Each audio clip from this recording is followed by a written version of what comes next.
with the video.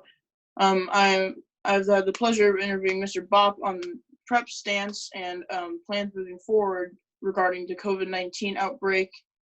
Mr. Bopp, how are you? I'm great. Thanks, Sam. How are you doing? Good. So first question, how did you turn things around so quickly? Well, first of all, we have a great team together. We were able to pull together some resources and look at models that other schools had used. So in particular, we looked at another school in California that had done a lot of work in this arena already. And some other schools had already been going through this in different parts of the world. So we used some of the best practices we got from other private schools similar to Creighton Prep. And then we refashioned those to fit our purposes and take advantage of the work that other people had already done. And what have been the biggest challenges to the transition to online learning?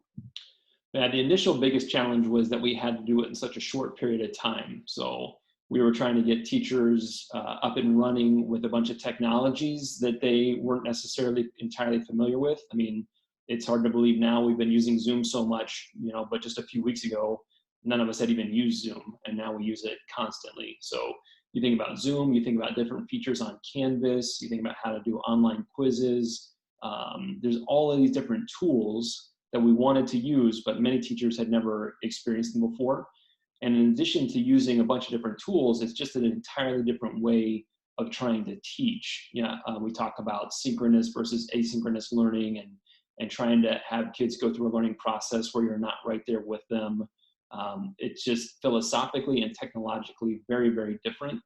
And we had to get that all off the ground with just basically 2 days of time together at prep before we were no longer able to be in the same space. And then since that time, every change that we've had to do, everything that we wanted to improve upon or do differently, we've had to do that with everybody being in different locations. And so that just really complicates things.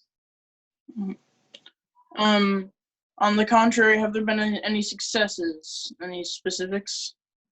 Yeah, I think that, even just the initial experience of seeing Zoom with the capacity to get everybody online at the same time and to have some of those big classes together for their very first moments was a huge success and something that made, I think, students and teachers very happy about.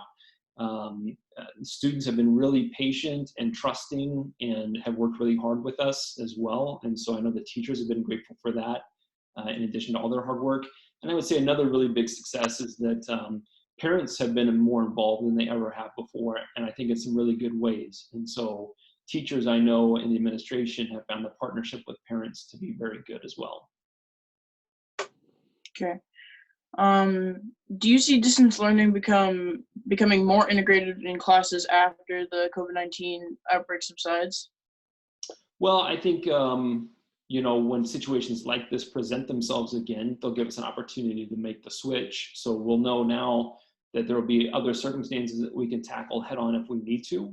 I think it may play a limited role in doing some things like some summer enrichment or advancement courses. So I can see where over the summers, if teachers and students are traveling a lot or their schedules are just difficult, but we still want to try to offer courses to a limited number of students, we can do that.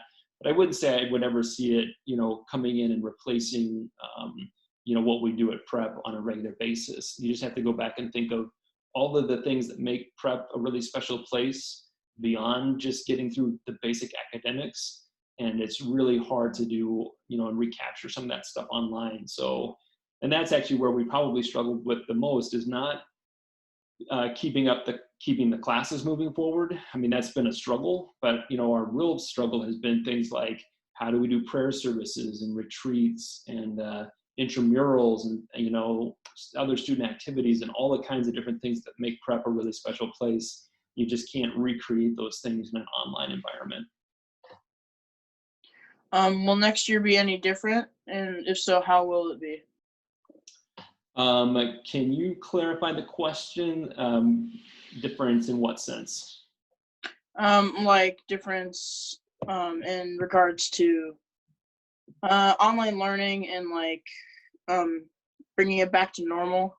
Yeah, so our strong hope and expectation is, that in August we'll be able to be back to normal.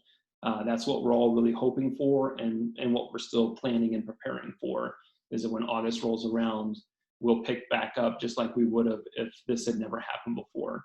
But of course, we also want to prepare for a reality where maybe this does extend itself out and become a bigger long-term issue for us.